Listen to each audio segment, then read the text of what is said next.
والله ما طلعت شمس ولا غربت إلا وحبك مقرون بأنفاسي.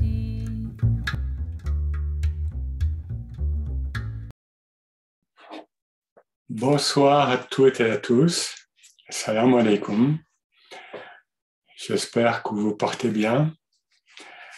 Voilà, écoutez, alors nous sommes encore dans le mois béni de Rabi al-Awwal, donc le mois du Mawlid. Donc nous n'avons pas eu l'occasion auparavant de le faire. Toute l'équipe de Conscience Soufi se joint à moi pour vous souhaiter un heureux mois de Mawlid.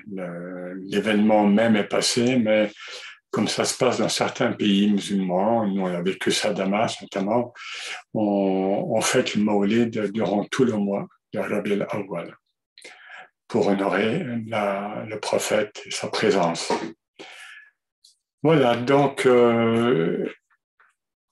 en ce mois béni, Conscience Soufi se fait humblement l'hôte d'un chrétien amoureux de l'islam, Louis Massignon, qui est mort en 1962.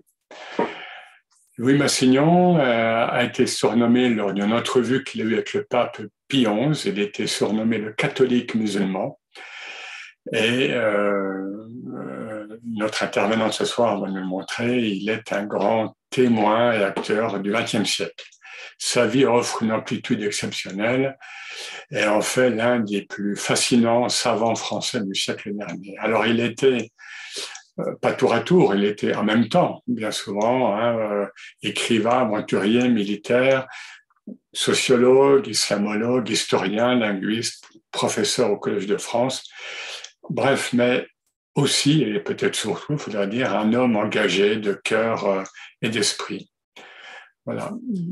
Cet islamologue catholique a joué un rôle de premier plan en faveur d'une meilleure reconnaissance de l'islam et en particulier du soufisme. Alors, ça nous sera dit et sans doute redit par notre intervenant, mais en 1922, il a déposé sa thèse monumentale sur le Hallaj, dont nous avons déjà parlé lors d'interventions précédentes. C'est un Hallaj qui a été exécuté en 922 et donc il a déposé sa thèse un millénaire après.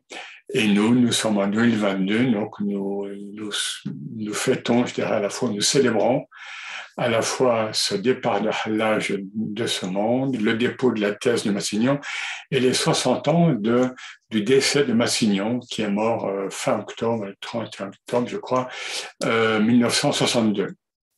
Alors, vous avez peut-être vu que Conscience Soufi lui rend hommage ce mois-ci à travers la diffusion de nombreux documents visuels et des podcasts que vous trouvez sur notre site et sur YouTube. Et bien sûr, nous leur rendons hommage par la présente conférence. Et ce soir, nous remercions chaleureusement Manuel Pénicaud d'avoir accepté l'invitation de Conscience Soufi, lui qui, par sa recherche, s'inscrit également de la continuité de cette attitude féconde de réceptivité à l'autre. Donc, Manuel Pénicaud, vous êtes anthropologue au CNRS et membre de l'Institut d'ethnologie méditerranéenne européenne comparative, l'IDEMEC, Aix-en-Provence. Vos travaux interrogent la question de l'hospitalité, des interactions entre altérités religieuses en Europe et en Méditerranée, notamment dans certains sanctuaires. Votre dernier ouvrage est une biographie renouvelée de l'islamologue français, donc Louis Massignon, donc intitulé Louis Massignon, le catholique musulman, qui est paru chez Bayard en 2020. Et ce livre a été récompensé par la mention spéciale du prix de l'œuvre d'Orient 2021 et par le prix Lyotet 2021. Vous avez écrit également d'autres ouvrages tels que Lieux saints partagés, le réveil des sept dormants, un pèlerinage islamo-chrétien en Bretagne, coexistence, etc. Et vous êtes aussi l'un des commissaires de l'exposition internationale Lieux saints partagés, Marseille, Paris, Tunis, New York, Thessalonique, Istanbul, Ankara. Enfin, notons votre contribution au site internet dédié à Louis Massignon. Donc là, de manière ou d'une autre, on vous donnera le lien. Ceci qui est d'une grande richesse pour les chercheurs et aussi pour le grand public. Voilà, chers auditeurs de Conscience Soufie, nous vous invitons à poser vos questions, à écouter bien sûr, mais en même temps, ou juste après, à la fin de l'intervention, posez vos questions auxquelles nous tenterons de répondre à l'issue de cette conférence. Et nous vous souhaitons une belle écoute avec Manuel Pénicaud, auquel je cède la parole. Et merci encore. Alors, merci beaucoup, mesdames et messieurs. Je te remercie, Eric, ainsi que toute l'équipe de Conscience Soufie pour cette invitation. Dans le cadre dont tu as parlé de ce cycle d'hommage à Louis Massignon. Donc, je vais aujourd'hui vous présenter ce soir surtout les grandes lignes de mon dernier ouvrage, qui est une biographie du coup de ce personnage étonnant et détonnant à bien des égards, connu comme savant et professeur au Collège de France, mais aussi, et ce sera aussi le cœur de mon propos, comme mystique chrétien amoureux de l'islam. Alors, je partage mon écran parce que j'ai une communication basée sur des visuels, voilà, que vous allez découvrir désormais. Donc, je tiens d'ailleurs à continuer en disant quelques mots de ce cycle passionnant que vous avez peut-être suivi depuis plusieurs semaines, en plusieurs volets que vous voyez ici rassemblés. Et si vous ne l'avez pas suivi, je ne peux que vous inviter à plonger dans ces remarquables archives à la fois visuelles et sonores aussi, qui sont conservées à l'INA. Donc, vous avez fait un beau travail de compilation, j'allais dire, et on y entend d'ailleurs, pour ceux qui ne la connaissent pas, la voix, mais aussi le timbre de la voix de Louis Massignon, qui est très particulière. Donc, comme Eric l'a dit, je le répète rapidement, mais 2022 est une année, entre guillemets, si vous me permettez, massignonienne. D'abord, comme Eric l'a dit, ce sont les 60 ans de sa mort, puisqu'il est mort donc, le 31 octobre 62. Ce sera dans quelques jours, les 60 ans. Mais c'est aussi, je le répète, les 100 ans de la thèse de Massignon que vous voyez ici à gauche, Hallaj, martyr mystique de l'islam, qu'il appelle aussi la passion de Hallaj, que vous avez en haut de la couverture à gauche, dont le titre pose déjà question, puisqu'il annonce l'analogie tracée par Massignon entre ce saint musulman du Xe siècle et la passion de Jésus, puisque c'est le terme consacré pour les chrétiens de parler de passion de Jésus. Ce sont aussi donc les 1100 ans du supplice de Hallaj, représenté dans une miniature qui pixelise un petit peu, je m'en excuse, donc au centre.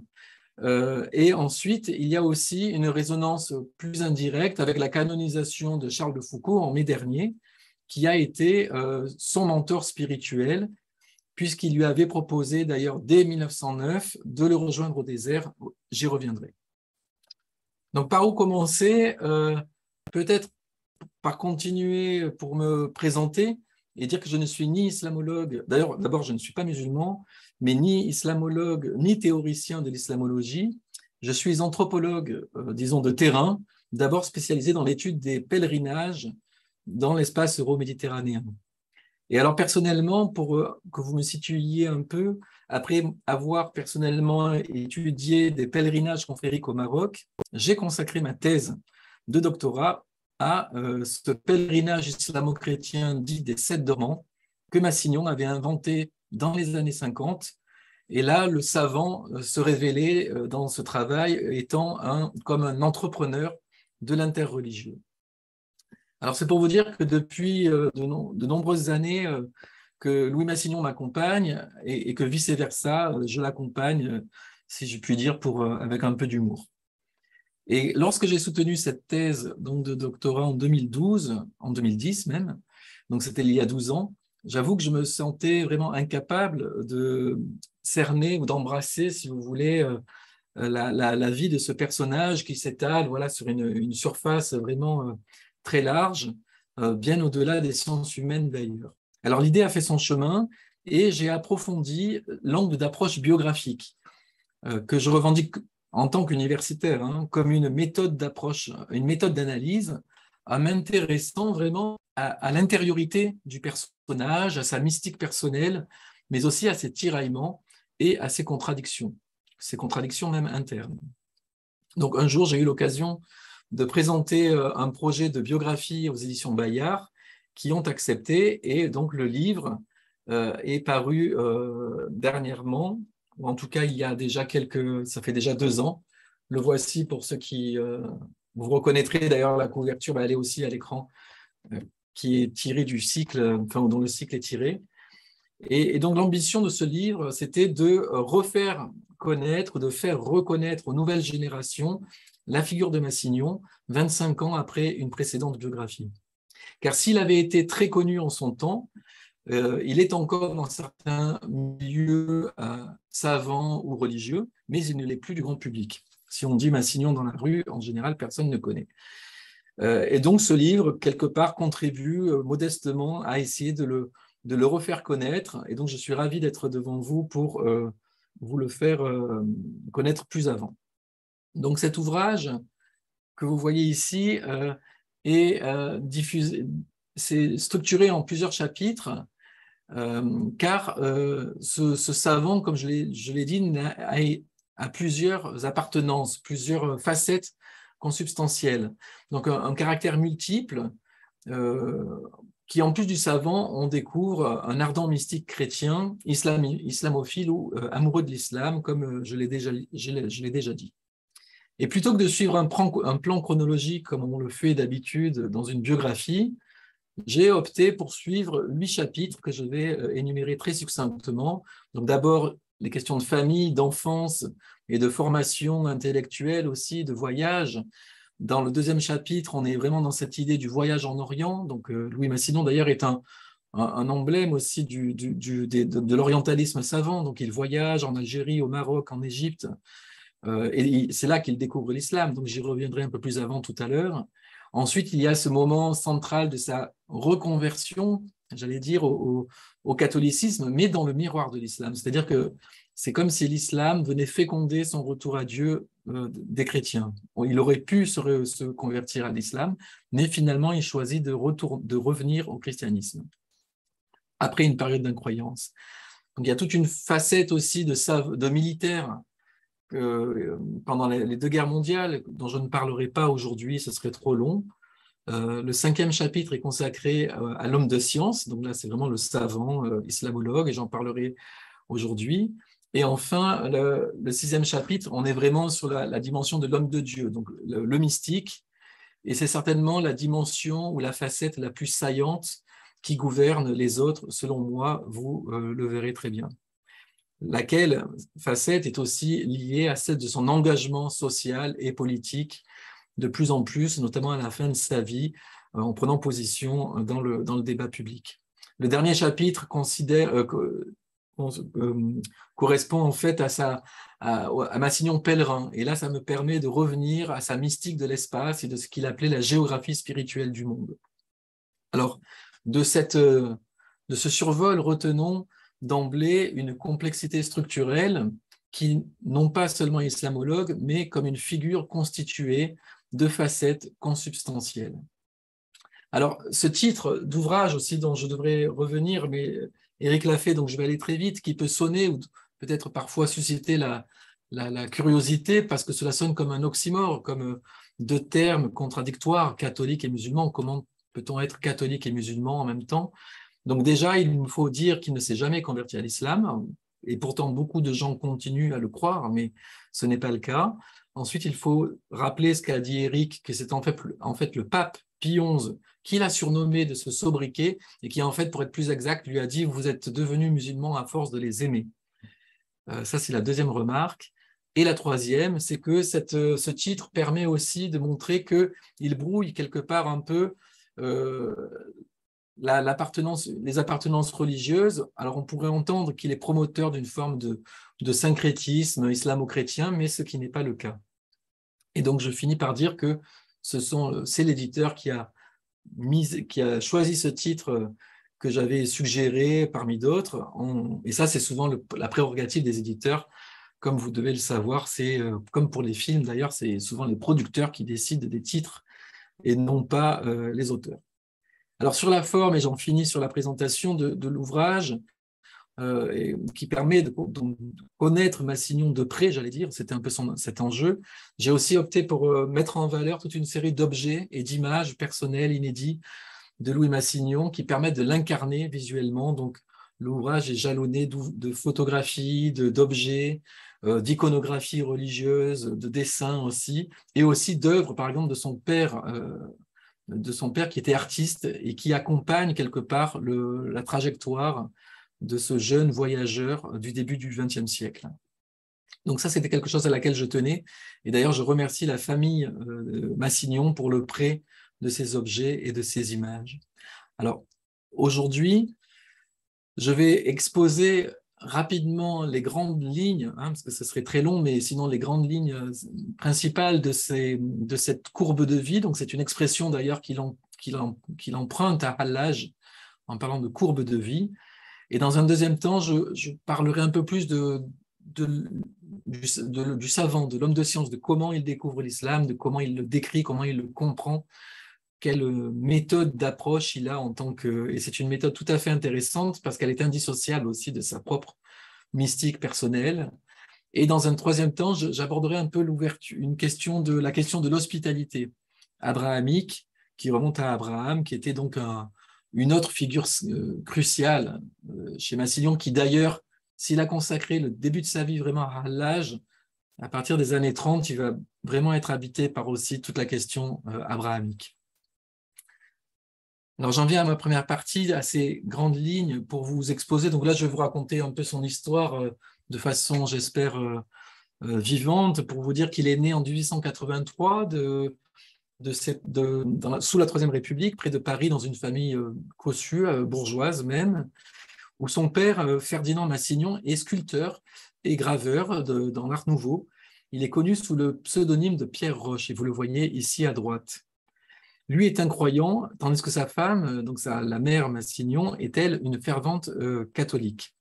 Et le jeune Louis est très tôt tiraillé entre ces deux tendances, tantôt la foi un peu très présente de sa mère et tantôt l'incroyance détachée de son père. Et lui-même donc basculera en 1900, donc c'est-à-dire vers 16-17 ans, dans l'incroyance sous l'influence de ce père.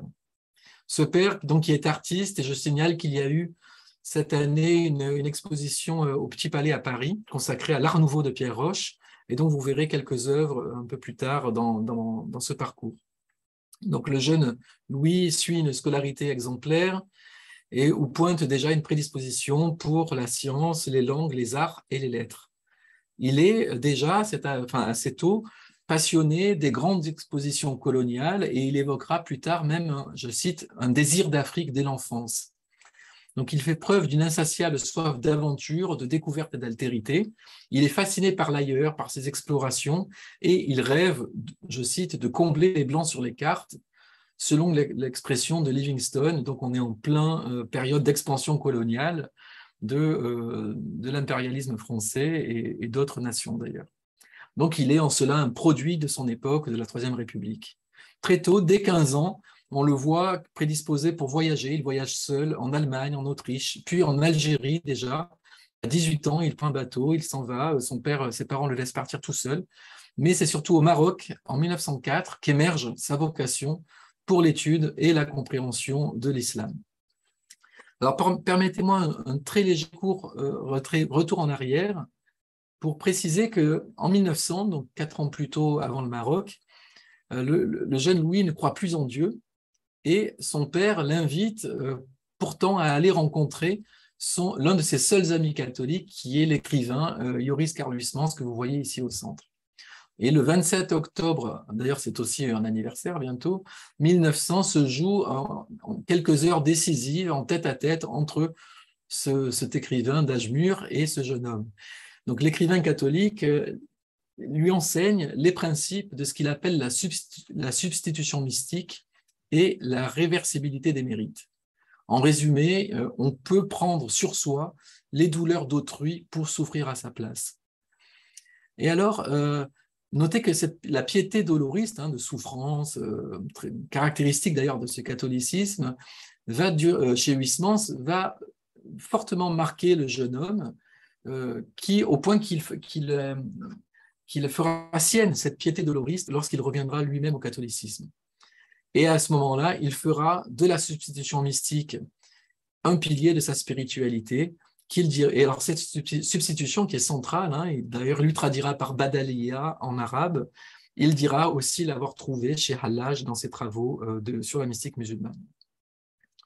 Alors je reviens au Maroc dont je parlais. Le jeune Massignon est diplômé d'histoire supérieure en Sorbonne sur un sujet sur le Maroc au temps de Léon l'Africain, donc de son vrai nom Hassan el-Ouazan, ce grand voyageur musulman capturé par des corsaires et puis passé au service du pape au XVIe siècle. Et donc Massignon dresse un tableau, une description du Maroc à partir de l'ouvrage majeur de Léon l'Africain. Et alors là, il est historien, il a une vingtaine d'années, mais il devient en quelque sorte, quelque part, ethnographe, j'allais dire, en allant sur le terrain. C'est-à-dire qu'il prend le bateau à nouveau à Marseille et traverse la Méditerranée, en tout cas à Tanger plutôt, pour aller vérifier les données de son mémoire de recherche. Et ça le conduit à cette expédition que vous voyez ici, donc on est en 1904, avant le protectorat, dans un voyage entre Tanger et Fès. Et là, toute une série de péripéties arrivent, donc on a le détail de ces histoires qui sont assez passionnantes, où sa caravane se fait attaquer, soi-disant, il se dit trahi par ses guides, et ce sera un moment fondateur, puisqu'il se jure d'apprendre l'arabe, et même des décennies plus tard dira « je l'apprends toujours ». Donc l'année suivante, en 1905, le voilà diplômé d'arabe à l'école des langues orientales, et il deviendra, ce que vous savez peut-être, l'un des plus grands arabisants français, en tout cas reconnu comme tel au XXe siècle. Alors c'est ce livre aussi que vous voyez à gauche, sur Léon l'Africain, qu'il envoie à Charles de Foucauld via le maréchal Lyautey, qui est au Maroc, en Algérie, excusez-moi. Car le jeune étudiant, le jeune historien, est admiratif des travaux de Foucauld, l'explorateur, qui avait donc exploré le Maroc en 1883-84.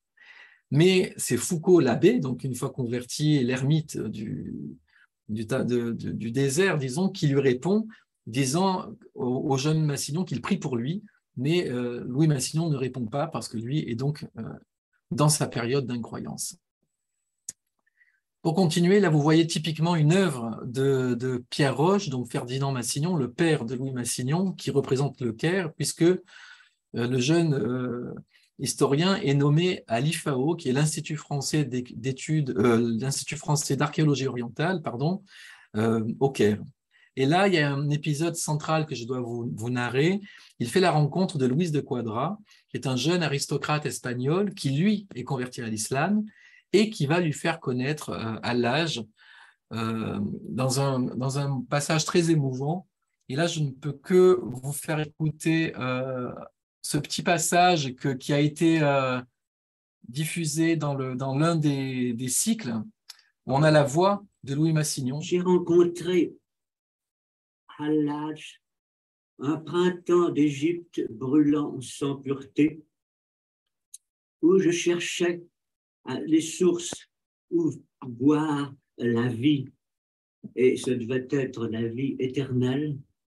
Et un jour, un de mes amis qui pensait à d'autres genres de vie et qui savait merveilleusement l'arabe et qui était devenu musulman, me dit, mais vous aimez, vous désirez, si vous voulez croire, vous pensez qu'il faut aussi aimer Dieu.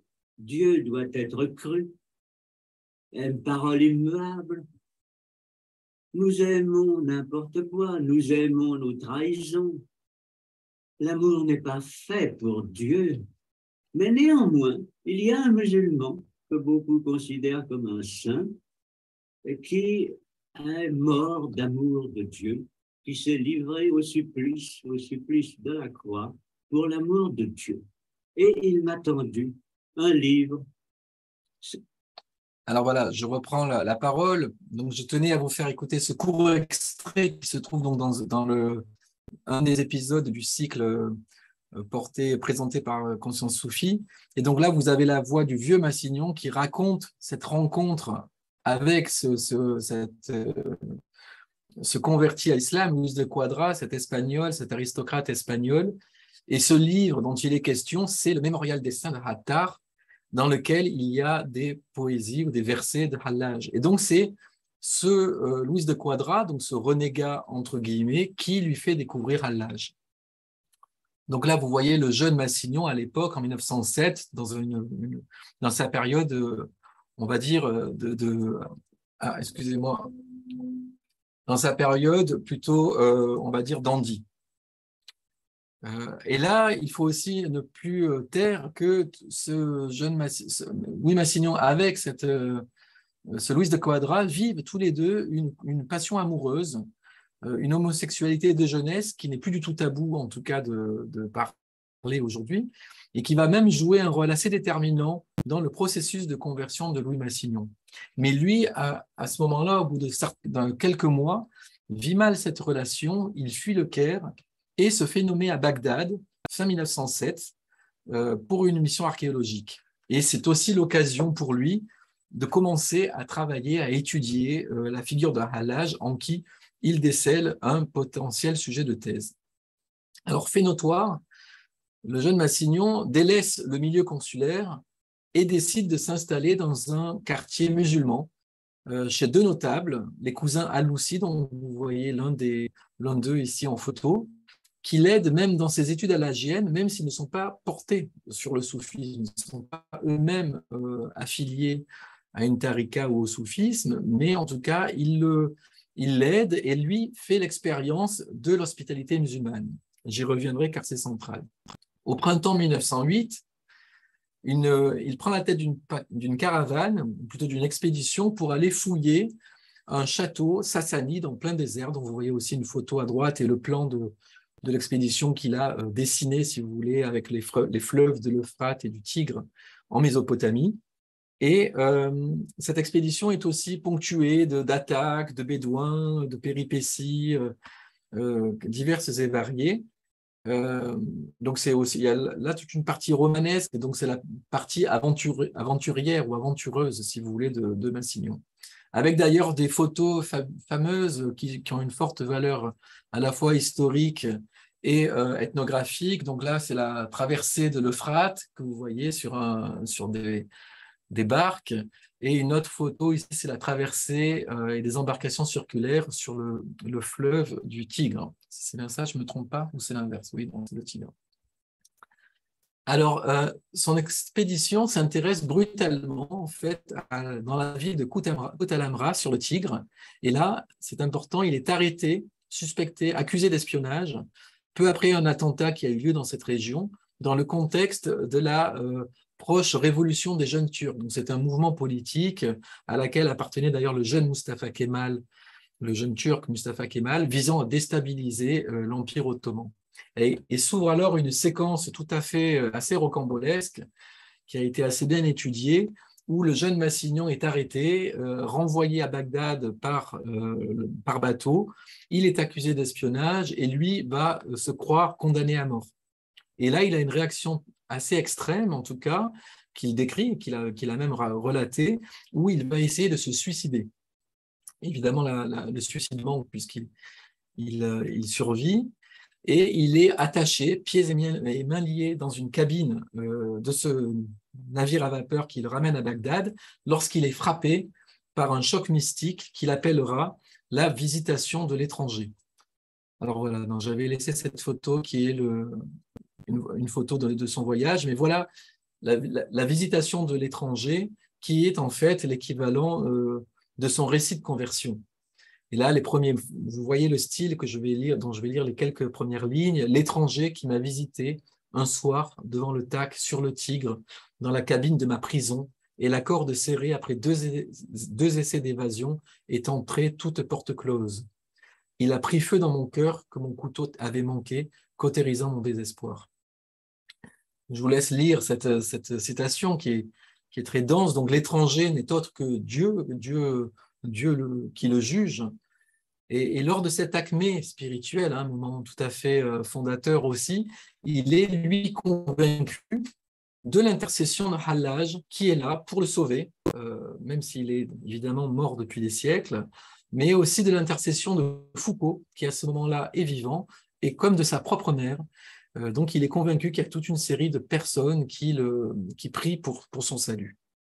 Il rentre donc à Bagdad de force, comme je l'ai dit, il est hospitalisé, il est donné pour mort. Et d'ailleurs, il y a un épisode intéressant que je voudrais rajouter, c'est qu'il voudrait même dire Ana al-Haq, donc il y a la formule emblématique, bien connue de Hallaj, qui est rapidement traduite par « je suis la vérité ». Il voudrait dire ça et ne parvient à dire que al-Haq, la vérité. Alors, certains y ont vu une crise de dépersonnalisation, peut-être même d'identification à Hallaj, d'autres y voient une crise de paludisme ou une véritable crise mystique. Ces hôtes musulmans dont j'ai parlé vont même faire venir un imam qui va réciter la sourate Yassine à son chevet, pensant qu'il va trépasser, mais il guérit.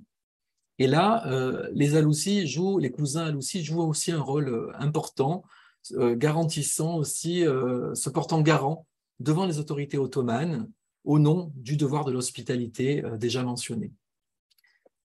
Là, vous avez ces fameux Aloussi aussi vont lui offrir, ce qui est symboliquement fort, un seau de cristal de roche gravé de son nom. Donc vous pouvez lire Ouaise pour Louise et Massignon, en dessous duquel on peut lire Abd Allah, donc esclave de Dieu. Cet objet, Louis Massignon l'offrira des années plus tard à Vincent Monteil, qui a été présenté aussi qui est présent dans le cycle d'hommage, dans les vidéos qui ont précédé. Mais j'avoue avoir perdu la trace de cet objet. Donc, si jamais quelqu'un connaissait les héritiers de Vincent Monteil, je serais très heureux d'en retrouver la trace. Louis Massignon, avec ce sceau, du coup, rentre en France par le désert. Alors, toute cette séquence de conversion est vraiment très dense, mais il faut retenir qu'il ne s'est pas converti à l'islam, comme tout aurait pu ou semblait les disposer, mais au catholicisme, en étant au contact de l'islam qui le passionne. Et dans mon livre, j'ai écrit qu'il s'est converti au miroir de l'islam. Donc il y a là un rôle maïotique de l'altérité qui lui permet, lui, de se retrouver. Alors, le jeune Massignon converti, dès 1909, change radicalement, comme beaucoup de convertis, avec un zèle manifeste, et il reprend contact avec le fameux père de Foucault, qui va avoir un rôle décisif dans son évolution. Dès 1909, vous voyez, l'abbé lui écrit « Vous prendriez ma place et me succéderiez quand l'heure serait venue, tout en étant laïque aux yeux des hommes. » Donc là, il l'invite à le rejoindre au désert en lui proposant même de devenir prêtre. Donc vous me succéderiez en secret lorsque l'heure serait venue. Et Louis Massignon va hésiter longtemps entre cet appel du désert, de la vocation vraiment d'homme de Dieu, d'ermite même, ou de suivre sa carrière universitaire, puisqu'il a entre-temps déjà commencé sa thèse, il a commencé sa thèse sur Hallaj. Et en 1913, il décide de poursuivre sa voie d'islamologue, de se marier, tout en gardant un contact très proche avec le père de Foucault. Là, d'ailleurs, on le voit, après la Première Guerre mondiale éclate, et le père de Foucault, d'ailleurs, va aussi lui conseiller, et plus que ça, d'ailleurs, l'exhorter à quitter l'état-major pour aller vivre la guerre dans les tranchées, ce qu'il fait, là, notamment dans le front d'Orient, en Macédoine. Il suit ses conseils pour vivre l'horreur de la guerre. Et c'est là qu'il apprendra d'ailleurs la mort de Foucault en 1916. Il bascule après dans un autre univers, puisqu'on le voit pour le coup au Moyen-Orient, il devient l'un des adjoints du français François-Georges Picot, qui est chargé de la mise en œuvre des fameux accords Sykes-Picot, vous savez, qui va partager l'Empire ottoman. Et Louis Massignon, là on le voit à gauche, il est ici. Il entre, là c'est la fameuse entrée des Alliés dans Jérusalem. Et là vous avez le commandant Lawrence, le fameux et célèbre Lawrence d'Arabie, que vous avez ici. Donc ils sont à la fois collègues et rivaux dans un épisode qui est assez connu. Et donc Louis Massignon devient après-guerre l'un des experts de la politique musulmane de la France, et il est souvent missionné par le Quai d'Orsay. Par exemple, sur la condition des Druzes en Syrie ou au Maroc par le maréchal Lyautey. Donc il joue, retenez, un rôle diplomatique important. Donc j'accélère pour montrer aussi à travers cette image, il est par exemple envoyé parmi toute une série d'officiers français au mariage du Shah d'Iran en 1938, ou alors après la Deuxième Guerre mondiale, et je fais un grand saut dans le temps, vous le voyez, j'aime bien ces deux images, missionné par le général de Gaulle qui l'envoie renouer des relations culturelles et diplomatiques au lendemain de la Seconde Guerre mondiale. Et là, j'aime bien cette photo où c'est un voyage en automobile jusqu'en Inde, et il tombe en panne juste avant l'Afghanistan, au Khyber Pass, ou plutôt juste avant, entre l'Afghanistan et l'Iran. Plutôt. Un autre moment pour finir ces grandes lignes, c'est qu'il est... en 1950, c'est une forme de consécration au sens propre pour lui, puisqu'il va devenir prêtre, qui est tout à fait insolite et inattendu, parce qu'il est marié, il a des enfants, et il est secrètement ordonné au Caire, donc c'est dans une petite église dont vous voyez ici à droite l'autel. Il passe dans le rite melkite de langue arabe, donc c'est une branche de l'église catholique d'Orient, où les hommes mariés peuvent entrer dans la prêtrise. Et c'est un rite de langue arabe, ce qui est tout à fait central pour Massignon. Donc, quelque part, là, il accomplit son vœu de départ que lui proposait Foucault au début de sa vie. Et là, cette dernière affiche permet aussi de montrer toute la facette, je vais très vite, de l'acteur, de l'engagement social aussi de Louis Massignon, qui, après-guerre, va devenir de plus en plus militant pour la non-violence et ce qu'il appelait la paix dans la justice. Il s'engage dans la société civile, fonde des comités, par exemple le comité France-Maghreb avec François Mauriac. À droite, vous voyez une lettre dédicacée du sultan du Maroc, Mohamed V, qui lui dit au professeur Massignon qui a su s'imprégner plus que quiconque de l'âme musulmane et de la culture arabe, etc. Et prouver aussi, si j'arrive à lire, que islam et chrétienté peuvent s'unir pour le bien de toute l'humanité. Donc, il a des relations de ce type avec l'image de gauche est intéressante. Donc, c'est un autre comité qui préside, où il y a toute une série de prisonniers politiques en 1954, dont Bourguiba, qui est l'un des noms les plus connus, ou Messali Hadj. Et donc, Massignon écrit la date de libération dès que ces prisonniers sont libérés. Donc, il œuvre en ce sens-là. Pour lui, et ça c'est important dans sa vocation, sa ligne de conduite consiste à faire coïncider, selon son expression, son vœu intime, donc sa vocation intime et personnelle et privée, voire sacrée, et sa vie publique, donc c'est-à-dire même son ministère de professeur ou d'universitaire. Alors, j'avance et j'accélère. Dans ma deuxième partie, j'avais mis ça, donc c'était aussi une photo là, qui permettait aussi de terminer sur le pèlerinage islamo-chrétien dont j'ai parlé, donc, qui est dédié aux 7 dormants, donc, qui sont les gens de la caverne de la Sourate 18 et de ce pèlerinage qu'il a initié en Bretagne, dont je pourrais parler si cela vous intéresse plus tard. Alors, la suite, c'est plutôt centré sur sa dimension de savant que je qualifie de polymathe, c'est-à-dire quelqu'un qui est détenteur d'un savoir très élargi dans des domaines relativement variés. Et donc, parce qu'il ne s'est pas cantonné à l'étude du soufisme ou de l'islam, car il a travaillé sur le langage, l'art et l'esthétique, l'histoire des sciences, l'artisanat, les corps de métier, l'architecture, la poésie, la littérature aussi. Très jeune, donc dès sa conversion, là c'est une photo connue que vous trouverez en ligne certainement de Louis Massignon, il a le privilège, il reçoit le privilège de porter l'habit musulman à l'université d'Al-Azhar où il suit des cours d'arabe.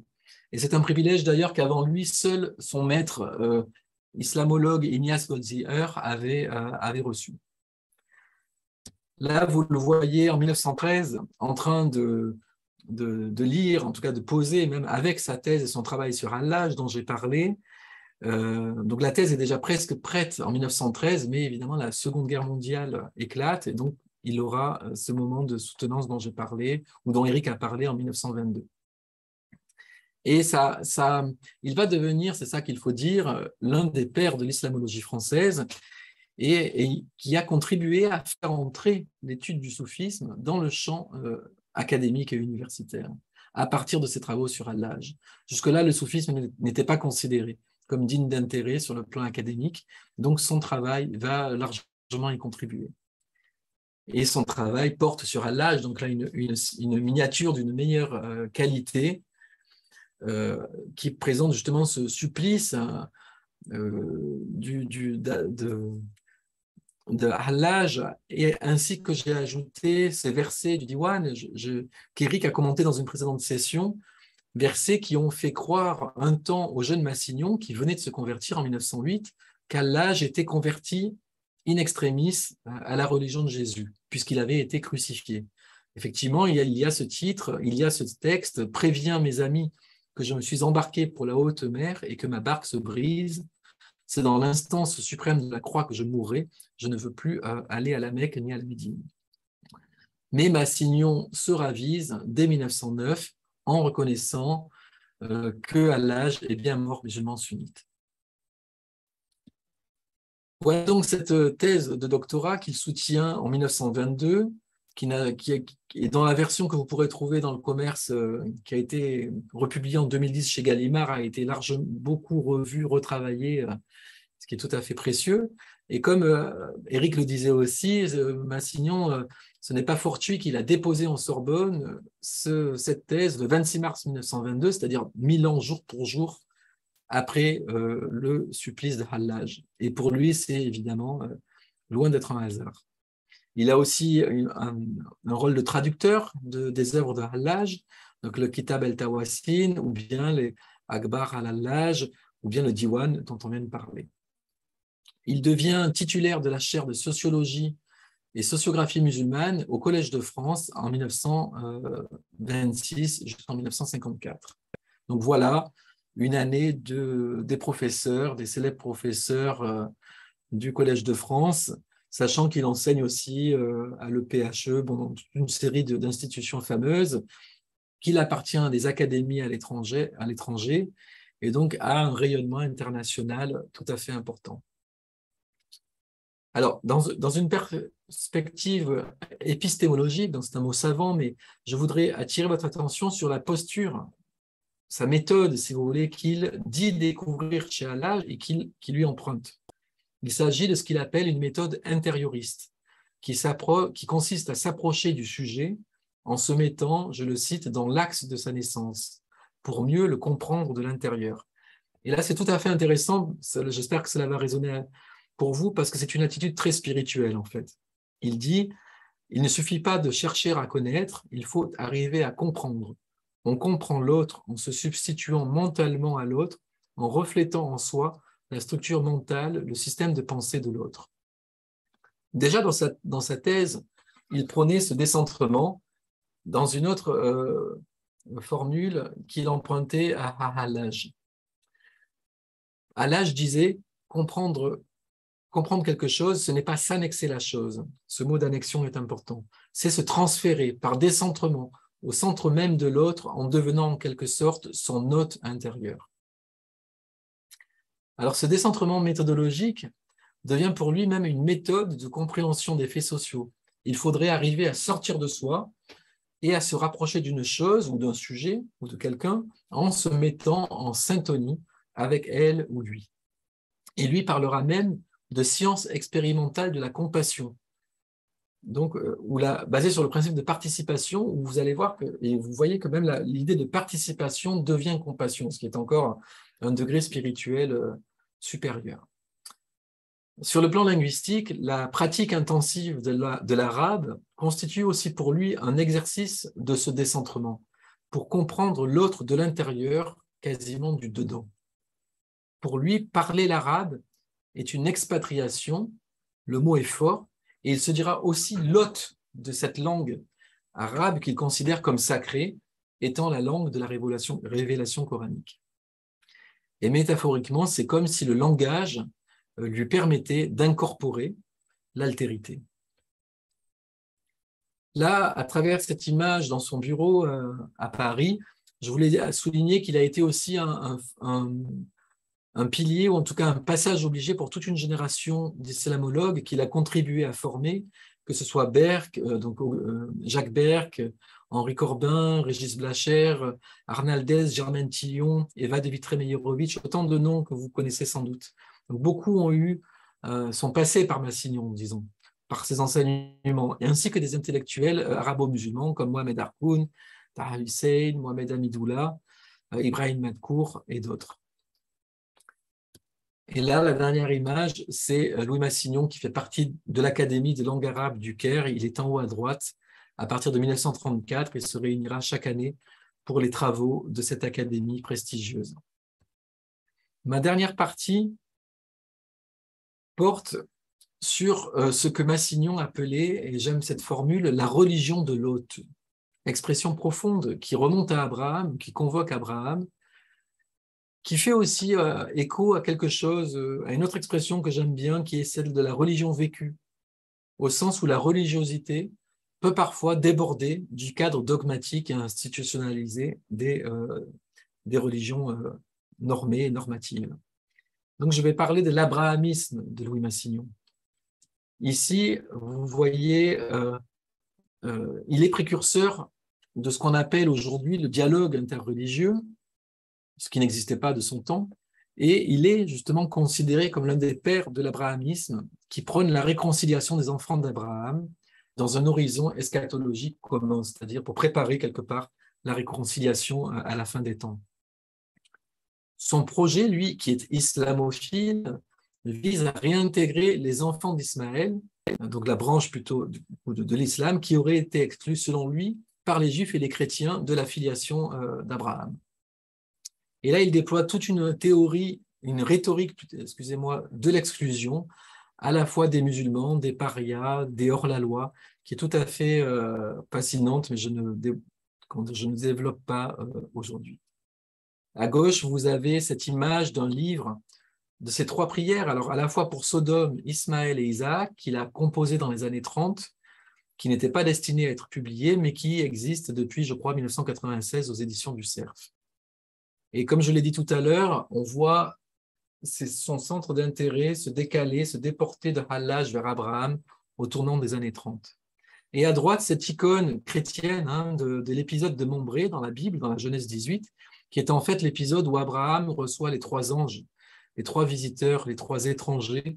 Vous voyez la similitude ou la syntonie justement de trois visiteurs qui viennent le visiter, qui viennent le rendre visite et annoncer la naissance d'Isaac. Et donc c'est un épisode évidemment majeur ou important dans le Coran qui est relaté dans les sourates 11, 15 et 51. Et à partir de cet épisode de Mambré, de l'hospitalité d'Abraham que Massignon médite quotidiennement, j'allais dire, il va développer ce que j'appelle une mystique et une politique de l'hospitalité.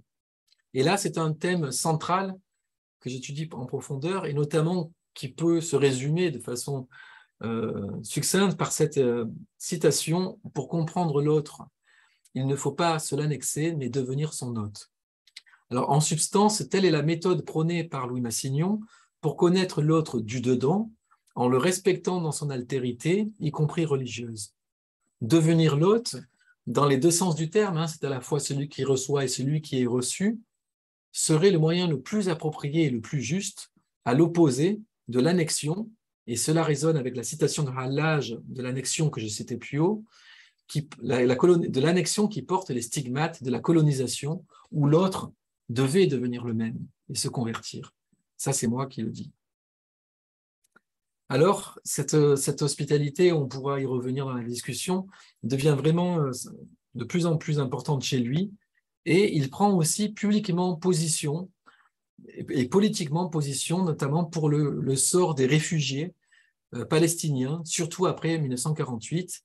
Et là, vous le voyez d'ailleurs à la sortie du haram ibrahimi de la mosquée d'Abraham à Hébron, donc le tombeau des patriarches, le caveau des patriarches et d'Abraham, puisque dès 47 et 48, Massignon a plaidé pour l'internationalisation de Jérusalem et même que le siège de l'ONU ne soit pas basé à New York, mais à Jérusalem.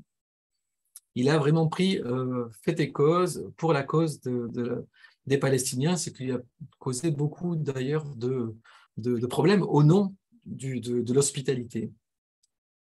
Et là, vous avez ce type de citation qui dit « La Terre Sainte ne devrait pas être un objet de partage entre privilégiés, mais la tunique sans couture de la réconciliation mondiale, un lieu d'intime mélange entre tous. » Le problème de l'hospitalité domine toute la question de la paix dans la justice. Tant que nous ne traiterons pas les personnes déplacées comme des hôtes de Dieu, nous ne trouverons pas de solution, et preuve en est qu'on n'en a toujours pas trouvé. Et là, on le voit donc aussi en 1949 visiter les camps de réfugiés chaque année. Et d'ailleurs, il est souvent, et ça c'est un sujet intéressant aussi à observer, accusé d'être antisémite, alors qu'il est clairement antisioniste, mais c'est un engagement politique qui lui a souvent été reproché. Donc j'espère qu'il me reste un petit peu de temps. Est-ce que je peux savoir le temps qu'il me reste ou si je voudrais dire quelques minutes de plus? Oui, il vous reste quelques minutes. Ok. Mais quelques minutes combien? Une dizaine, je disais. Une dizaine de minutes. Une dizaine, d'accord.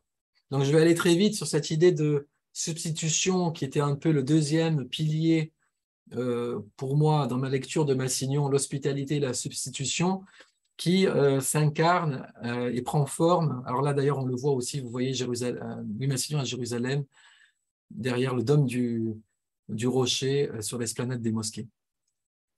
Là, j'ai mis cette image, ça serait... là, l'image pixelise un peu, excusez-moi, mais je voulais dire quelques mots sur un sujet complexe, quitte à le développer plus tard, c'est la Badalia. C'est un groupe de prière que Massignon a développé à partir des années 30, d'un groupe de chrétiens d'Orient, de langue arabe d'ailleurs, qui vont prier pour le salut des musulmans. Non pas pour leur conversion, mais c'est ça la nouveauté, puisque jusque-là, dans les milieux chrétiens, même islamophiles, il pouvait y avoir toujours cette idée de convertir l'autre, et lui va développer ce groupe de prière secret, hérité d'ailleurs de Huysmans, dont j'ai parlé au départ, hein, avec cette substitution mystique.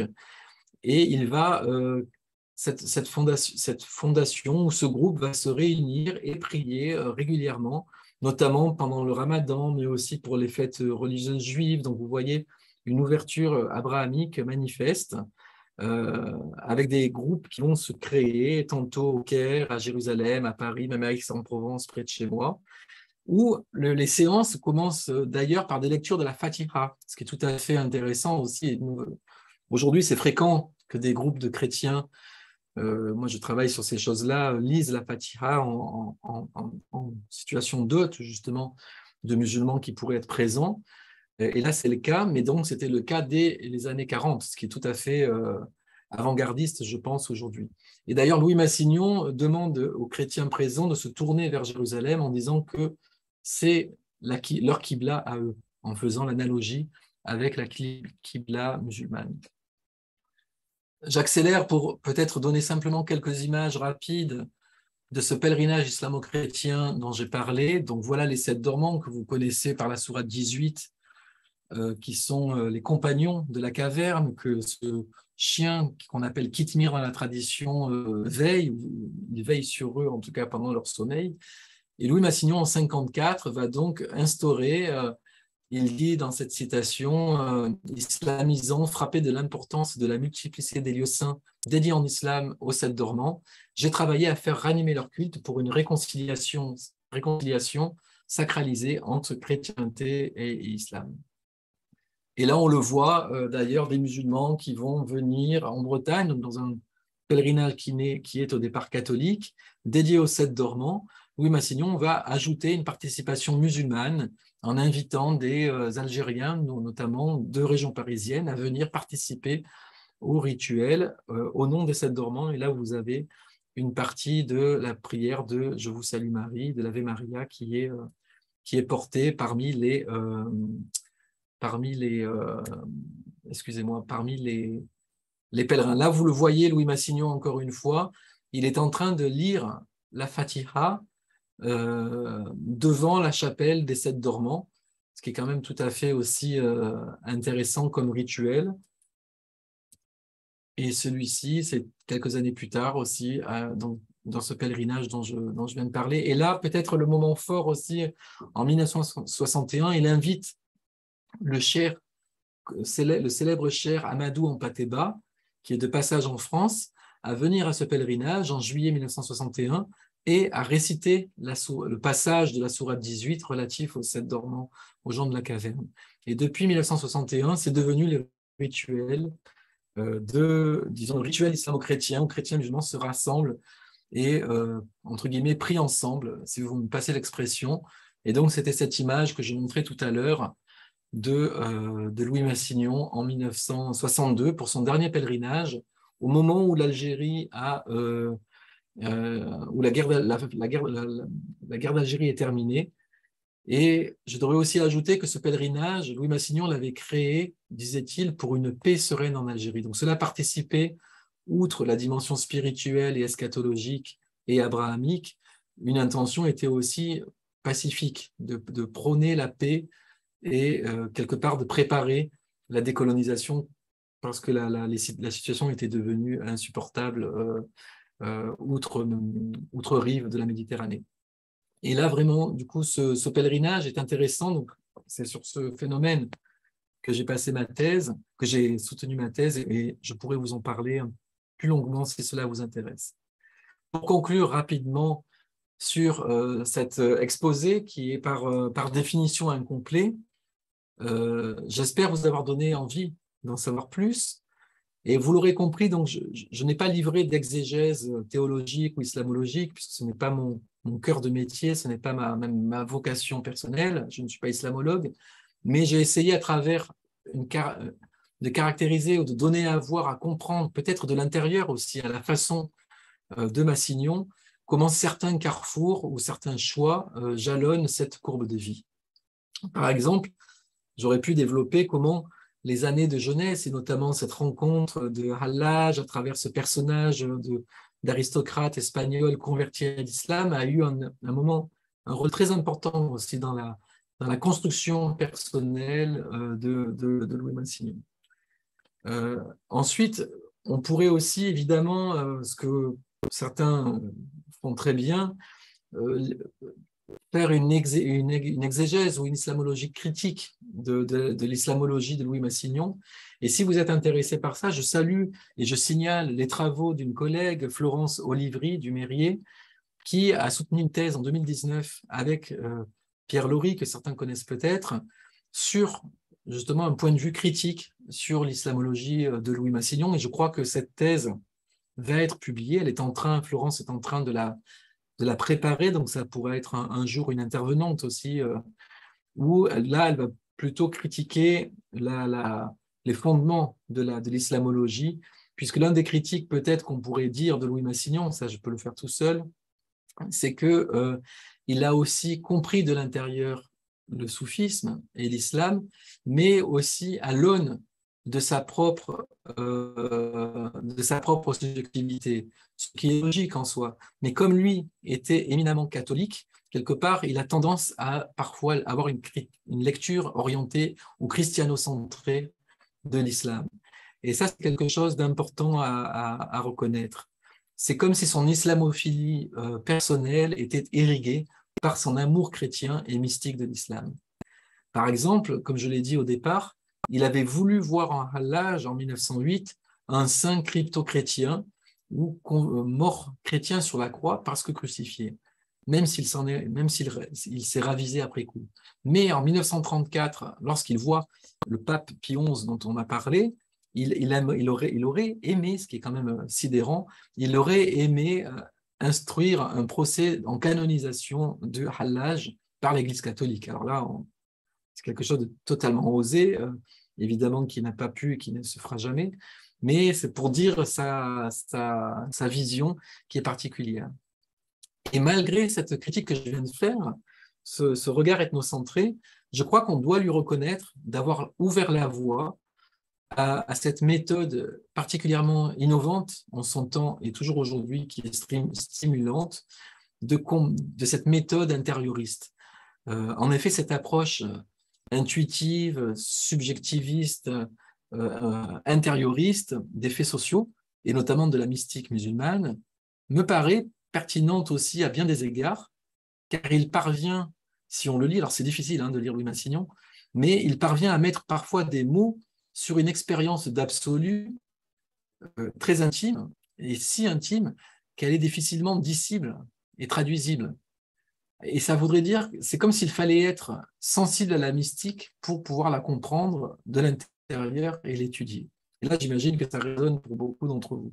Au final, cela revient à la question abyssale pour des chercheurs ou des cherchants, pour quoi qu'on soit, jusqu'à quel point peut-on se défaire et se détacher de qui l'on est et d'où l'on parle, comme le dirait Michel de Certeau, qui était un jésuite d'ailleurs connu, historien qui avait suivi les cours de Louis Massignon au Collège de France. Nous savons bien que tout regard est subjectif par définition, à chacun de travailler, d'avancer de façon réflexive sur sa propre démarche, car il faut mieux savoir toujours d'où l'on est et essayer de se connaître pour savoir d'où l'on parle. Et je vous remercie pour votre attention. Et je voulais aussi finir par l'image de ce site internet dont a parlé Eric aussi, que nous avons lancé il y a un an pile et qui donne beaucoup de clés et de documents aussi visuels, sonores et autres autour de cette figure importante du XXe siècle. Donc je vous remercie et je vous écoute.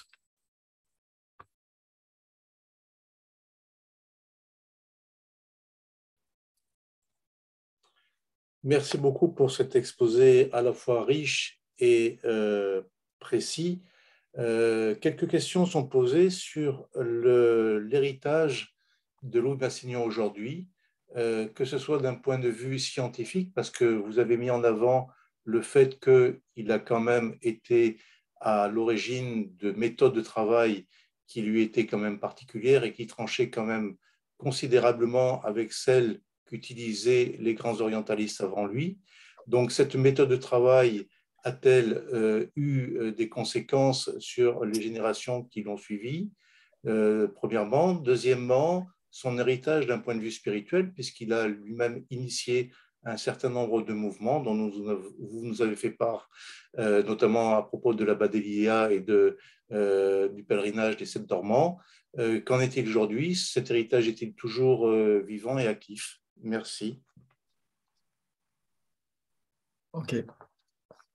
Alors, quelque chose à dire, c'est que je pense que tout en ayant été, enfin, j'ai perdu faut que je ferme mon plein écran.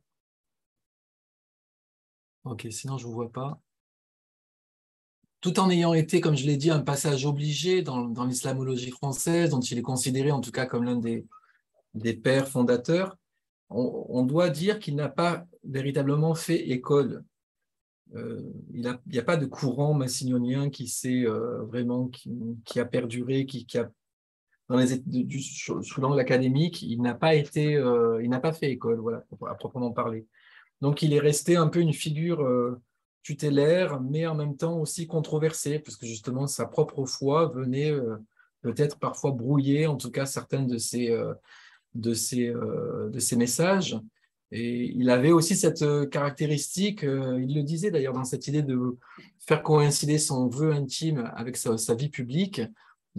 Ses cours, paraît-il, étaient c'était comme s'il prêchait, en fait. Il pouvait parler comme peut-être comme un homme religieux. D'ailleurs, il était prêtre à la fin de sa vie.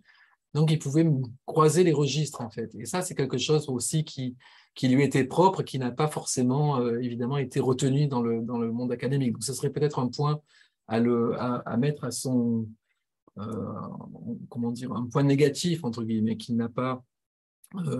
Mais en même temps, il a indéniablement marqué des figures importantes comme Germaine Tillon, Jacques Berck, comme je l'ai dit aussi, Eva de Vitré-Meyerovitch, qui, elle, c'est tout à fait intéressant en travaillant sur Rumi. Donc, ce n'est pas avec Massignon qu'elle a fait sa thèse, mais il était dans son entourage, on va dire, Et elle, c'est tout à fait intéressant d'ailleurs qu'elle se soit convertie à l'islam au contact de Louis Massignon, comme Vincent Monteil d'ailleurs, qui est un islamologue aussi, dont on a parlé ou que j'ai cité tout à l'heure, qui s'est converti à l'islam au contact de Louis Massignon.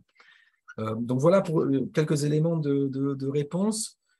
Sur le plan académique, justement, ce travail que j'entreprends, mais je ne suis pas le seul, nous sommes nombreux à travailler sur lui, c'est aussi une façon peut-être de le réhabiliter ou de faire reconnaître une partie de son œuvre qui est restée un peu enfouie, si vous voulez, dans ce XXe siècle.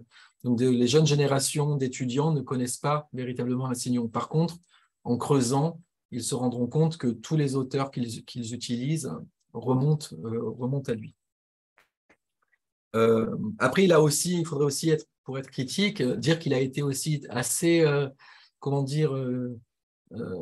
contesté, en tout cas critiqué, tout en étant reconnu, ou il n'a pas été complètement accablé par la critique postcoloniale d'Edouard Saïd, qui lui consacre aussi de nombreuses pages. Donc là, ça pourrait intéresser aussi des lecteurs d'aller voir les pages d'Edouard Saïd qui, dans ce livre ou cet ouvrage à charge contre les orientalistes, s'attaque à l'invention de l'Orient par les Occidentaux dans le processus colonial. Donc là aussi, il y a des critiques qui sont en partie justifiées, mais pas toutes, selon moi, en tout cas. Et sur le plan spirituel, pour moi, m'attarder, effectivement, là, l'héritage, il est plutôt patent ou visible du côté chrétien et moins du côté musulman. Et il y a donc ces deux actions, ces deux œuvres spirituelles importantes chez lui, qui sont la Badaliya, donc c'est ce groupe dont j'ai parlé, qui a préparé en fait un peu l'ouverture aussi islamo-chrétienne du Concile de Vatican II, donc qui a une importance importante. D'ailleurs, le pape Paul VI était membre de la Badaliya, ce qui est quand même important à signaler. Et donc la Badaliya, elle a pas vraiment survécu à Louis Massignon, mais il y a eu des reprises.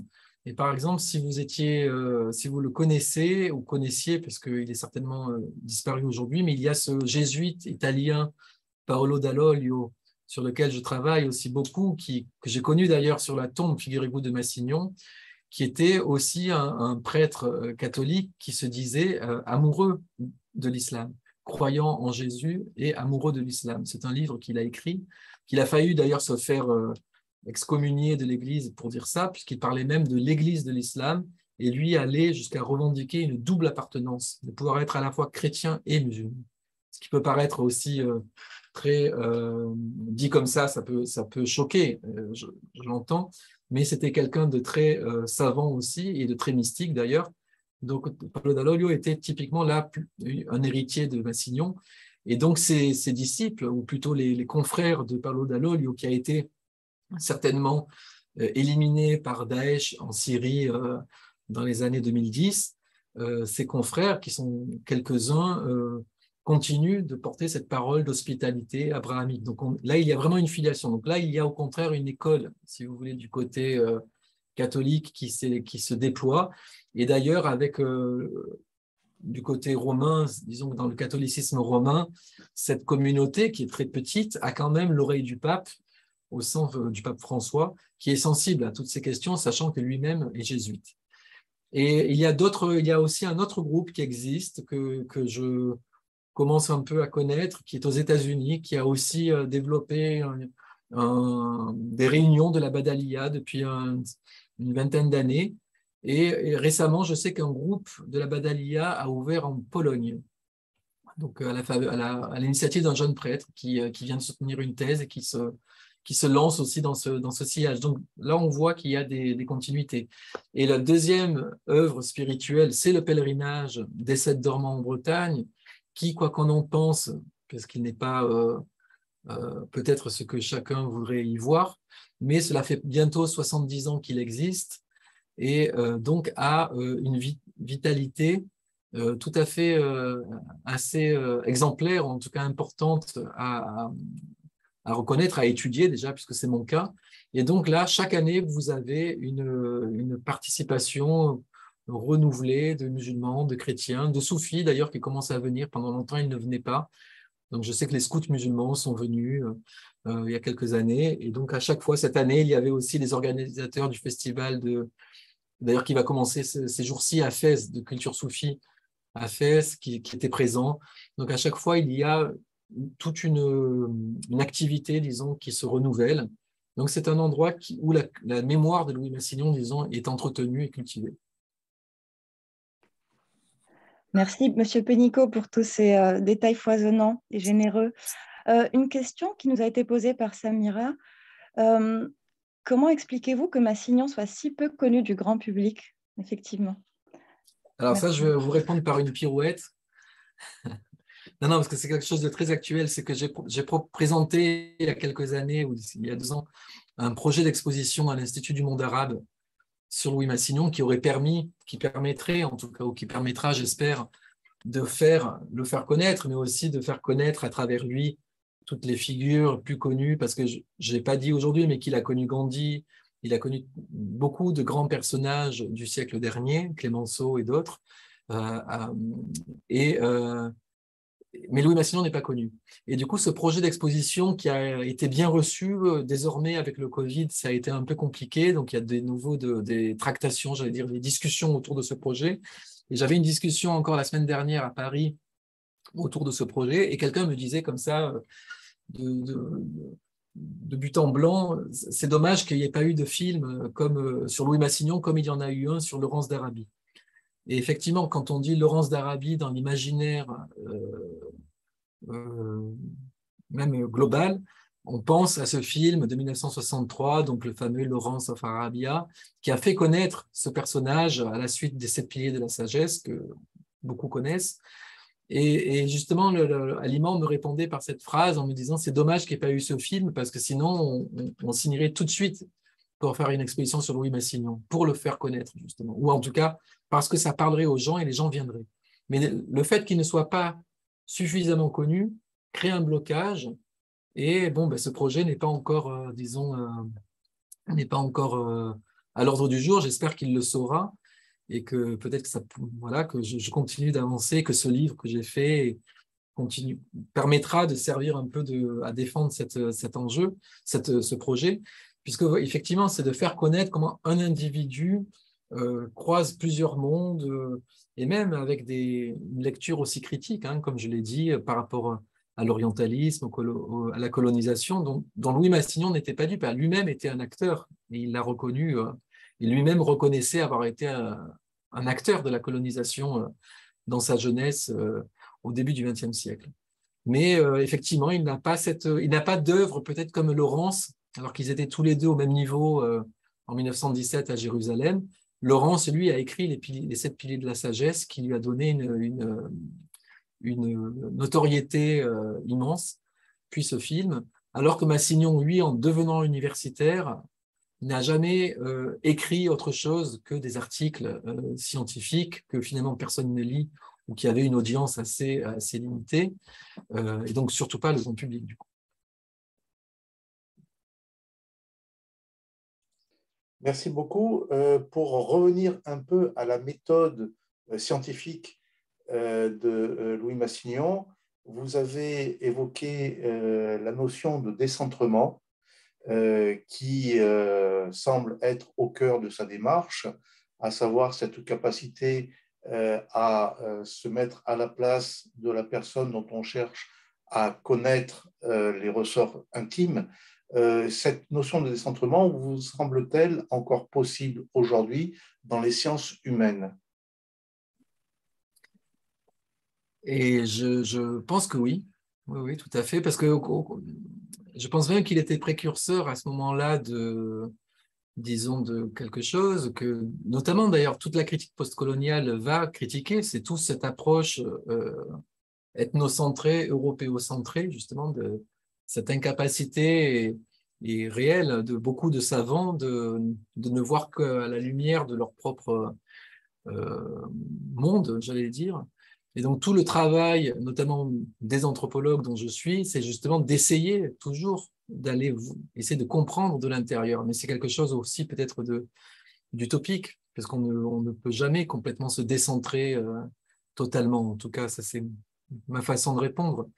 Mais je crois il y a aussi tout un courant, donc là, sans aller trop lointain, mais de façon trop profonde, mais en tout cas approfondie, dans les sciences humaines, il y a tout un mouvement qu'on appelle aussi subjectiviste, qui s'intéresse au processus de subjectivation. Donc, c'est un concept aussi hérité de la psychanalyse aujourd'hui. Donc, beaucoup de travaux portent sur les intériorités, sur les questions de sujet. Donc, on n'est plus dans les tentatives d'objectivation qui ont régné pendant des décennies sur les sciences humaines. Cette idée d'étudier les faits sociaux comme des choses, vous savez, c'était la fameuse phrase de Durkheim, Émile Durkheim, hein, le fondateur de la sociologie française, qui avec une approche très clinique et froide des faits sociaux comme des choses, y compris les humains. Et là, au contraire, Massignon, c'est un peu le contre-pied, et je crois qu'aujourd'hui, il y a vraiment beaucoup plus d'approches de ce type, beaucoup plus sensibles même. Les approches sensibles sont un peu le vent en poupe, en tout cas. Et j'allais dire aussi, dernière pirouette, que j'ai essayé moi-même dans mon propre travail, et je continue encore, et je l'ai dit à la fin, d'essayer de comprendre l'œuvre et sinon la vie de Massignon, en essayant aussi moi-même de faire preuve d'intériorisme. Ça veut dire d'essayer parfois de me mettre d'essayer de se mettre à la place d'eux. Donc ça, c'est la logique de la substitution. Et donc je pense que ça, c'est très d'actualité, je crois que ça le restera. Et même dernière idée qui me vient, moi qui travaille sur les pèlerinages, donc ça m'arrive souvent d'aller dans des pèlerinages chrétiens, juifs, musulmans, et je fais souvent l'expérience de cette hospitalité aussi, comme Massignon l'avait faite. Et ça va peut-être aussi parler à certains d'entre vous, mais quand on est reçu et de devenir l'hôte, c'est une méthode aussi d'introduction, d'intégration dans un groupe social, quel qu'il soit, alors dans une confrérie par exemple. Et donc je l'ai vécu déjà assez jeune, il y a une vingtaine d'années, ça avait été décisif pour moi, et j'avoue que là c'est personnel, mais ça a compté dans ma façon aussi de choisir ce métier, puisque j'ai eu l'impression moi-même d'éprouver cette façon de chercher avant même d'avoir lu Massignon.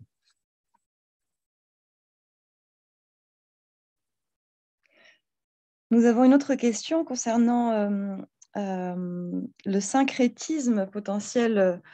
Est-ce que Louis Massignon a été accusé de syncrétisme par des chrétiens ou par des musulmans? Oui. Attendez, je vais... Alors, là, il a été effectivement... c'est un vaste sujet, le syncrétisme, parce qu'on pourrait penser le syncrétisme, enfin, si on repart à la définition, je vais peut-être tout simplement essayer de résumer mon idée facilement, de façon simplement. Le syncrétisme, c'est l'idée que de deux entités naît une troisième.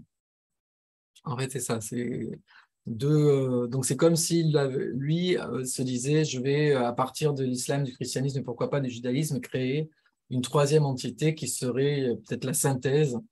Mais justement, ce n'est pas du tout ça que Louis Massignon veut faire, puisqu'il reste, lui, dans son appartenance de chrétien, de catholique, et c'est là qu'il est amoureux de l'islam, mais en restant chrétien.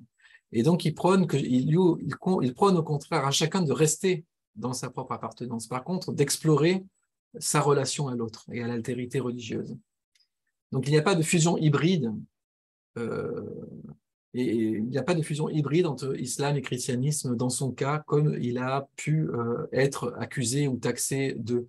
D'autres ont voulu voir en lui, alors c'était une critique, là c'est un mot que j'avais noté sans le dire, mais je sais qu'il avait été accusé à la fois d'être un savant excentrique, et même le mot qu'on lui sortait dans les années 50, c'est d'être coranisant.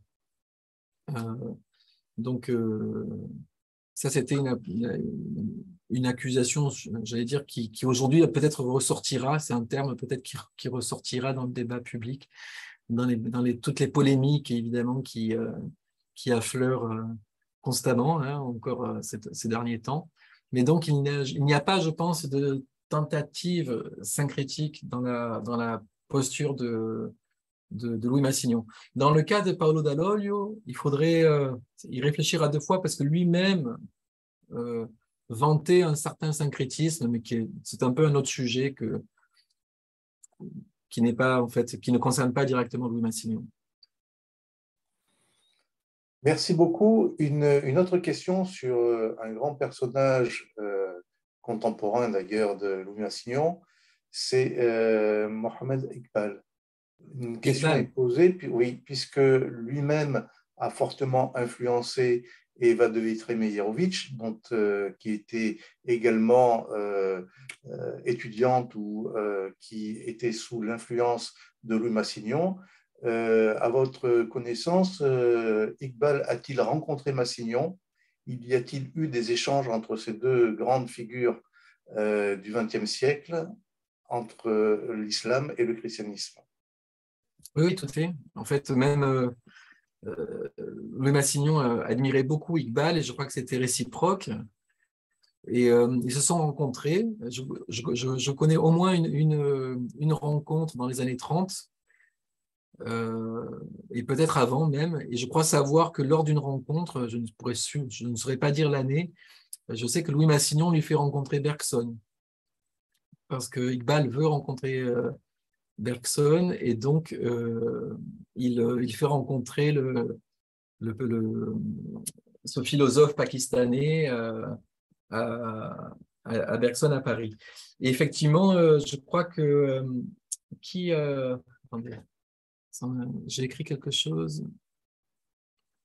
Oui, il y a tout le lien donc avec Eva de Vitré-Meyerovitch, qui a, je crois, signé aussi la préface dans des livres de Iqbal.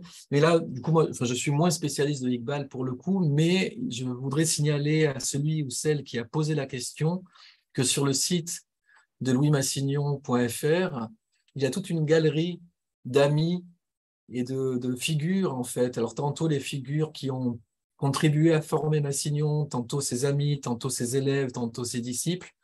Et là, à chaque fois, il y a des fiches assez détaillées qui focalisent sur la relation, sur leur relation. Et donc, il y a une fiche, je pense que c'est Pierre Laury qui l'a rédigée, sur la relation Iqbal-Massignon. Donc là, il y aura tous les détails de leur rencontre, mais je ne l'ai pas suffisamment en tête, je ne la connais pas par cœur pour pouvoir en dire plus. Mais effectivement, les deux, les deux penseurs ont compté, il y a une relation épistolaire aussi qui existe. Merci infiniment. Malheureusement, l'heure tourne assez rapidement. Auriez-vous peut-être quelques mots que vous voudriez, avec lesquels vous voudriez terminer votre intervention? Déjà, merci pour l'invitation à nouveau. Merci Eric, merci à tous. Cela me fait plaisir parce que c'est un livre, je reviens au livre qui est là, qui est sorti juste avant quelques jours avant le fameux premier confinement. Donc, beaucoup de choses étaient prévues pour le présenter en public, dans des librairies, dans des festivals, des salons du livre, etc. Donc, tout a été annulé. Et finalement, comme chaque livre en efface d'autres, du coup, les années suivantes, ça a été. Donc, c'est rare en fait que je le présente désormais comme ça en public. Alors, par Zoom, c'est très bien parce que du coup, ça touche des gens de partout. Et le mieux en tout cas, c'est différent de la rencontre physique.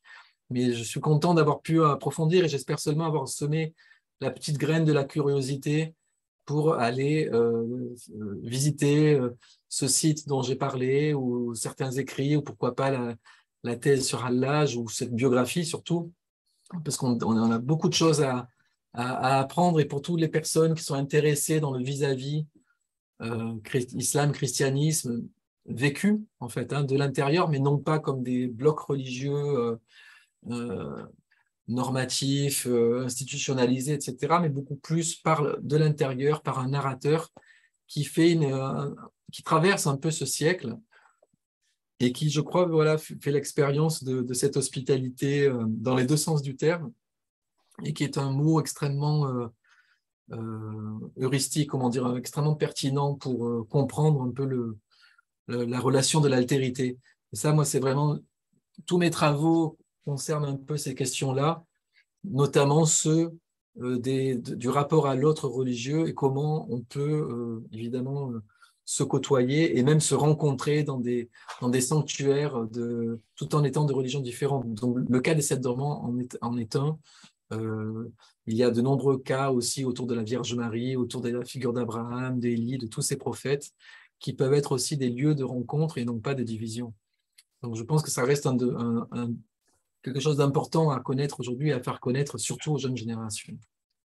Oui, tout à fait. Effectivement, le Massignon, ce rapport-là, est d'une actualité déconcertante, même si d'un autre côté, il peut paraître très, très intimidant, compte tenu de sa stature de savant quasiment universelle, son érudition immense, mais en même temps, ses positions qui parlent aujourd'hui comme elles parlaient il y a 50 ans, tout à fait. Je vais peut-être rendre la parole à Eric s'il veut conclure cette intervention. Merci encore. Merci, alors merci à Manuel, merci à Zeynep et Jean-Philippe. Oui, alors, quelques réactions rapides. Alors, en tant qu'islamologue, nous avons échangé notamment avec Denis Grill. Je me rappelle une fois Denis Grill, que beaucoup connaissent. Il est intervenu au Conscience Soufie, grand islamologue, spécialiste du soufisme. Et je me rappelle, il m'a parlé de Massignon, de lui-même. Je pense qu'il venait de défricher peut-être des articles peu connus, parce que de fait, il a beaucoup écrit, et pas que sur le soufisme, pas que sur Hallaj. Et on notait ensemble à quel point quelqu'un comme Massignon, d'autres aussi au XXe siècle, ces grands orientalistes ou islamologues, tels que Henri Corbin, mort en 1978, donc 16 ans après Massignon, ont été des pionniers. Et à quel point ils ont défriché le terrain pour nous. Alors, évidemment, on peut toujours être, par exemple, les spécialistes d'Ibn Arabi nous disent que Massignon a eu des jugements un peu péremptoires et trop rapides sur Ibn Arabi. On peut dire aussi qu'Henri Corbin a fait croire par trop que la gnose et la spiritualité étaient essentiellement chiites, plus que sunnites, etc. Voilà, donc ce sont des gens qui ont tellement couvert le domaine et qui, encore une fois, tellement défriché des manuscrits. Il faut voir ce que c'est qu'ils travaillaient sur des textes qui, à l'époque, étaient essentiellement sous forme manuscrite. Donc, un travail de chercheur, mais vraiment au sens où on le voit avec les voyages de Massignon. Et puis Corbin était beaucoup en Iran. Voilà, ils ont exhumé, je dirais, des auteurs majeurs, notamment en spiritualité musulmane, tels que Hallaj, mais également d'autres choses. Alors, je me rappelle aussi, juste une anecdote, moi j'étais au Caire, jeune étudiant en langue arabe, au centre français, et il y avait un colloque, c'était vers 1984, il y avait un colloque à l'université du Caire, oui, voilà, où il y avait le fils de Massignon, Daniel Massignon, je crois, avec qui j'ai parlé un peu, mais moi et j'avais parlé d'ailleurs avec l'ex-grand moufti Subhi Saleh, le grand moufti du Liban, quelqu'un d'une extrême ouverture et qui est assassiné durant la guerre civile au Liban. Voilà, moi alors, Manuel, tu dis que il y a ce subjectivisme qui est à nouveau davantage accepté dans sa descente. Oui, voilà. Alors, bon, moi j'écris là-dessus, c'est-à-dire que je crois que même d'un point de vue méthodologique et scientifique, assumer sa subjectivité est une source de richesse épistémologique, c'est un mot barbare, c'est-à-dire la science de la connaissance. Ça peut paraître un peu ardu, mais ça vaut pour tous les domaines en fait. Avoir une approche extérieure et intérieure dans ce sujet est mieux pour moi, évidemment, et pour des grands qui nous ont précédés, que d'avoir qu'une seule part, que d'avoir une approche extérieure. Et notamment lorsqu'il s'agit de phénomènes liés à la religion et encore plus à l'expérience spirituelle et mystique, évidemment. Là, donc, je crois que l'audace de Massignon, parce qu'on le voit, il est quand même très, très audacieux. On est quand même au contexte français laïque. Voilà, ce sont des gens qui, et avec ces prises de position, je crois qu'il s'est couché un moment devant les chars qui partaient, les chars français mais qui partaient en Algérie, bon, pour combattre la lutte contre l'indépendance algérienne. Voilà, donc, et malheureusement, je pense que nous avons peu de vote académique et d'universitaires en général, et pas uniquement en France actuellement, qui ont cette audace humaine, humaniste, au sens le plus large du terme, eh bien de mener de front toutes ces facettes et qui nous habitent, et que souvent nous autres, soit pour des causes professionnelles, pour des causes familiales, des causes, etc., eh bien nous cachons, nous n'osons pas. Enfin voilà, je parle vraiment de manière très très générale. Donc encore merci donc à Manuel. Ton livre, maintenant je te tutoie, voilà, c'est un livre que j'ai beaucoup apprécié.